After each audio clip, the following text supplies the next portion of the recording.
Stalemate in the Senate on Iraq. Joey Chen reports on the vote against President Bush's troop surge that fell short. Courting conservatives. Randall Pinkston tracks Republican presidential hopefuls hoping to win over a key constituency. And suburban invaders. Jerry Bowen shows us homeowners resisting the call of the wild in the heart of L.A. This is the CBS Evening News. Good evening. They came to work on a Saturday, but Democrats in the Senate couldn't pull it off. The Senate voted against advancing a resolution that condemns President Bush's troop surge. Joey Chen has details. It was enough of a spectacle to draw a crowd to the Capitol on a sunny winter weekend. Imagine senators working on a Saturday. We all know it's rare for the Senate to hold a Saturday vote, but the issue before us is too important to wait. I would argue we're not working. We're having a political, theatrical debate that does more harm than good. Today's wrangling was over a procedural question, whether to allow a vote on the president's troop surge. There's a lot of talk about supporting the troops. The best way to support the troops is to get the policy right. Some members scurried back from what was to have been a long holiday weekend, and some presidential wannabes bailed out of big campaign appearances. Because though no one thought the measure had a snowball's chance, most senators couldn't risk the political backlash they'd face for not showing up. The leadership decided to have this debate today on a non-binding resolution, wouldn't accomplish anything, wouldn't bring any troops home, wouldn't announce our support for the troops, just to see whether we'd come back to vote. Already red-faced over their failure to hammer out a compromise 2 weeks ago, the Senate suffered another slap yesterday. The concurrent resolution is accepted when the House rammed through its version. But senators couldn't get it done. The motion is not agreed to. Today's vote fell 4 votes short, even though 7 Republicans joined the Democrats in scolding the president. Says, Mr. President, are there not alternatives other than using the American GI to put down this sectarian violence? Democrats have waved the white flag, at least on this particular resolution. Senator Reid says he is giving up, but you can fully expect, Tracy, that this issue will come back up again, probably tied to something like a military spending, military funding resolution coming up. And Joey, what's the reaction from the White House? Well, the president would like as well to look ahead. He would like Congress to think about passing his military funding requests. But truth be told, Tracy, no matter what the Senate had done today, if they'd passed anything that looked like the House resolution, it's not like it was going to change the president's thinking about the issue. All right, Joey Chen in Washington, thank you. Before the Senate session even got underway, Secretary of State Condoleezza Rice made a surprise stop in Baghdad on her way to peace talks in Israel. She acknowledged American impatience with the war, but said the latest military crackdown is bringing a new hope and a new optimism to Baghdad. At the same time, she cautioned Iraqi leaders that their security operation must rise above sectarianism. By one measure, the Baghdad security sweep already appears to be having results. According to the Iraqi army, the Baghdad morgue routinely handled 40 to 50 bodies a day before the sweep. Since it began, the number of bodies has dropped to about 10 a day. Our chief foreign correspondent, Lara Logan, is in Baghdad tonight with more on the security situation there. Good evening, Lara. You know, Secretary Rice and Iraqi officials are saying this new sweep is a major success, is it? Well, this might be a case of political optimism over reality at this point, because we're only talking about a few days. And in this country, militias, terrorists, insurgents, they have a history of avoiding conflict when there's a major crackdown. It makes no sense for them to go head-to-head with the U.S. and Iraqi forces when they are so determined and out in such great numbers. So it really is too early to be making those kind of pronouncements at this point. Yeah, that's a good point. Do you get the idea that the militants are just hiding, that they're going to come back as soon as these sweeps are over?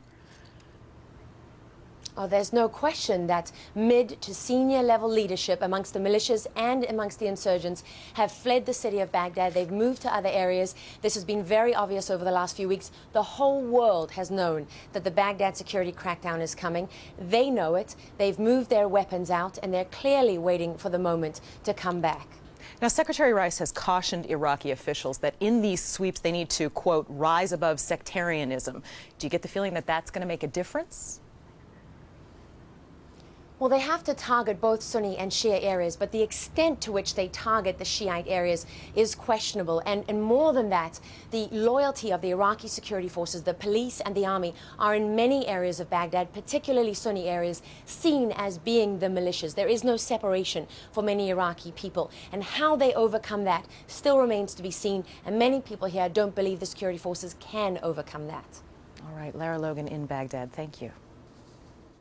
Millions of refugees are fleeing the fighting in Iraq, but only a few have reached the United States. Since 2003, the U.S. has admitted just 600, but this week officials said 7,000 will be admitted this year. Most still head for Syria, as we hear from Elizabeth Palmer. Frantic Iraqi refugees newly arrived in Damascus pushed to register with the United Nations. They need visas, housing, schools for their children. Officials are overwhelmed. Some 2 million refugees have flooded into crowded Iraqi ghettos here. Sunnis and Shiites have recreated home right down to a branch of Baghdad's most popular falafel restaurant. There are Christians, too. These families fled violence and religious persecution in Iraq to find refuge in Syria's Orthodox community. More than 10,000 Iraqis pour into Syria every week. Here, they do find safety, but little security as refugees, their lives in limbo. The poorest among them rely for food on a soup kitchen run by nuns. Although Iraqi refugees are allowed into Syria, they're not allowed to work. For those with few savings, like the Naji Saleh family, it's hard going. Not only the challenge of feeding everyone, but the boredom. Their children are still not enrolled in Syria's overcrowded schools. So you read all day, do you? For a very few, there is a legitimate way to make a living, start a business. Fadel has enough savings to build a restaurant where he hopes to serve Iraqi home cooking to refugees who are, just like the owner, homesick. We have miss home all the time. And how about all the time? My tears still falling? All the time. But even as the nightly stream of desperate Iraqis arrives in Syria, at the other end of the bus depot, another bus is loading Iraqi refugees who are even more desperate because their money has run out. They're demoralized and exhausted and about to take the long ride home, back to the terror and chaos of Iraq. Elizabeth Palmer, CBS News, Damascus. A number of presidential hopefuls left the campaign trail because of today's Iraq vote. Senator Joe Biden cut short an Iowa visit. Former Senator John Edwards was in Iowa and Nevada, and Governor Bill Richardson was in New Hampshire. Senators Hillary Clinton, Chris Dodd, and Barack Obama all interrupted their schedules in New Hampshire, South Carolina, and Virginia. On the Republican side, Senator John McCain passed up today's vote to campaign in Iowa, while Representative Duncan Hunter was in Florida. All the Republican candidates are wooing one particularly prized pool of voters, as Randall Pinkston explains. I declare my intention to run for President of the United States. It's official. This week, former Massachusetts Governor Mitt Romney. Are you running or not? Yeah, I'm running, sure. And former New York City Mayor Rudolph Giuliani joined a growing field, including Arizona Senator John McCain, seeking the Republican Party nomination for president. Thank you for that very kind welcome. And a CBS News poll out tonight shows Giuliani with a wide lead. In a head-to-head race with McCain, Republicans favor Giuliani by a 2-to-1 margin. Most surprising, Giuliani also solidly beats McCain among conservatives. There's this really strong image of Giuliani in that first 24 hours in terms of 9/11. GOP pollster David Winston thinks Giuliani's performance in that crisis may overcome conservative opposition to his moderate positions on issues such as gun control and abortion. I think he's going to have absolutely no chance. But Giuliani shouldn't count on Tony Perkins' support. He heads the Family Research Council, a conservative Christian group.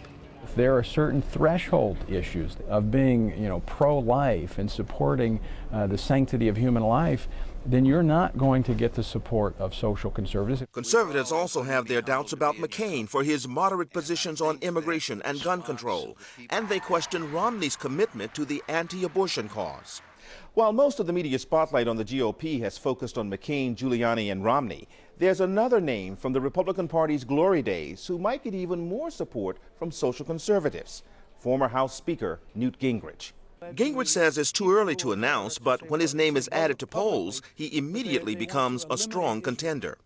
I mean, he's finishing in third, and when you look at some specific states, he actually finishes second in many of those states. Gingrich's rise to congressional leadership paralleled the Reagan administration, a time when conservatives made their mark on GOP presidential nominees. They are not about to quit in 2008. Randall Pinkston, CBS News, New York. Britain's Prince Harry, an army officer and third in line to the throne, could soon find himself commanding a tank unit in Iraq. A British newspaper reported today that the 22-year-old Harry will be deployed with his regiment by the end of the month. A spokesman for the royal family had no comment. Just ahead on tonight's CBS Evening News, unwelcome neighbors on the prowl in L.A. Watch your dog. There's a new urban invader on the streets of cities from New York to Chicago to Los Angeles. It's a four-legged carnivore with a taste for pampered pets. Now the residents of one posh LA neighborhood are fighting back. Jerry Bowen has the story. Far below the famous Hollywood sign on the streets of LA, there's a real-life drama playing out every day in some of the city's toniest neighborhoods. The invasion of the wild coyotes. I've seen them across the street from my house. I have seen them down the street from my house. They seem to be everywhere, and that makes life an adventure for Marion Carr and her whippet, Cody. You know, you just don't expect coyotes in the middle of Los Angeles. Because to a coyote, LA's small family pets are seen as the proverbial free lunch. No one knows that better than Atara Ross. I took my dog for a walk, and I went just one house down, and in their driveway were two coyotes. I just couldn't believe it. Now, Ross and Coco walk only during the day. Ready for your close-up, honey. And she's armed, sort of. Her weapon of choice? A golf club. Wildlife officials say anything that makes noise works too, to drive the coyotes off. So I'm hoping if I'm confronted with a coyote that they'll go away if I do that. What really has pet owners howling, so to speak, is that coyotes seem to have immunity.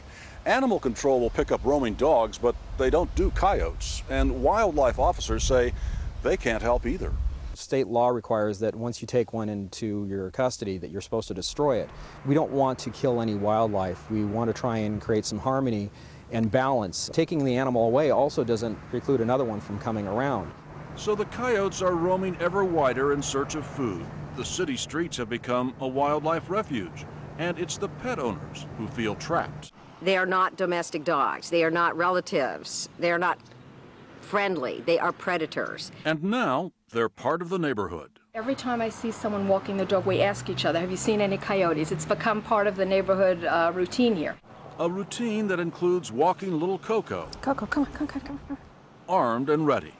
Jerry Bowen, CBS News, Los Angeles. If the civil rights movement was about the struggle for equality, the story of a group of black traveling salesmen in the 1940s and 50s is all about the struggle for black consumer respect. It's a story told in a new book entitled The Pepsi Challenge. Here's Michelle Miller. Long before the sit-ins and the marches, Ed Boyd and his team of African-American ad men were leading a revolution. We are breaking new ground. It was 1947, a time when black Americans were often seen as servants or caricatures, not consumers. The job was born in Walter Mack's office. Walter Mack, the head of Pepsi, was the first corporate leader to see potential in the so-called Negro market, a market with a spending power of $10 billion. And I'm amazed because there is great acceptance of our money now. And there's a play for it. It was Boyd, now 92, who got the ball rolling. He put together an unprecedented sales team, all black, some with Harvard degrees. They created an ad campaign showing average black Americans drinking Pepsi. Posters like this of a kid from Boyd's neighborhood named Ron Brown, a boy who would grow up to become America's first black commerce secretary. When people walked in, and they saw that little black boy, what happened in their Well, minds? they turn around, look at him again. And he influenced sales, undoubtedly. To make those sales, Boyd's team had to travel to small towns in the racist South. He can still taste the bitter moments. We were working largely in an area of the country where there was discrimination, rank discrimination, and segregation. And I didn't think in my lifetime it would be overcome. The campaign worked. A Pepsi generation was born, and other marketers started to copy the techniques developed by Boyd and his team. Today, African Americans spend $683 billion a year on consumer goods. And they're not just buying, they're selling, appearing in ads to endorse all kinds of products. I didn't know P. Diddy drove a Diet Pepsi truck.